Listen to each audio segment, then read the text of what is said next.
হেই HSC 25 batch, একটু imagine করো আজ থেকে 30 থেকে 32 দিন পরে তুমি একটা এক্সাম হলে বসা। একজন ইনভিজিলেটর তোমার হাতে একটা কোয়েশ্চেন পেপার ধরাই দিয়ে গেল।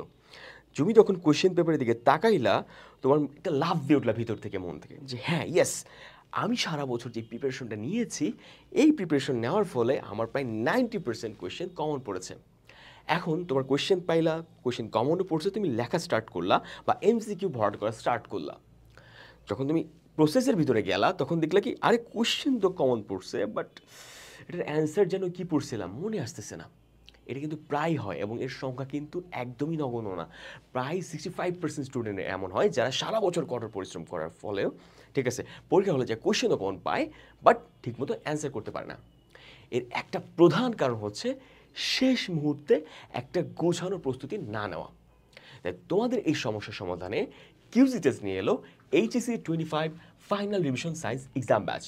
এখানে তুমি পাচ্ছ প্রায় 115 প্লাস টোটাল এক্সাম সেট, যেখানে থাকছে প্রায় 3500 প্লাস টোটাল কোয়েশ্চেন্স। এই সকল কোয়েশ্চেন্সগুলো তোমার প্রিভিয়াস ইয়ারের যে সকল কোয়েশ্চেনগুলো আছে সেগুলো অ্যানালাইসিস করার মাধ্যমে, পাশাপাশি তোমার বইয়ে যে সকল গুরুত্বপূর্ণ কোয়েশ্চেন আছে, অর্থাৎ যেখান থেকে কোয়েশ্চেন আসার পসিবিলিটি আছে, সেই সকল কোয়েশ্চেন নিয়ে সাজানো হয়েছে। তাই এ প্লাস নিশ্চিতে এবং নিজের পরীক্ষাকে একটা স্মুথ পর্যায়ে নিয়ে যেতে তুমি এনরোল করে ফেলো আমাদের এই এক্সাম ব্যাচে এবং প্রিপারেশন নাও 100% ফুল প্রুফ। আসসালামু আলাইকুম।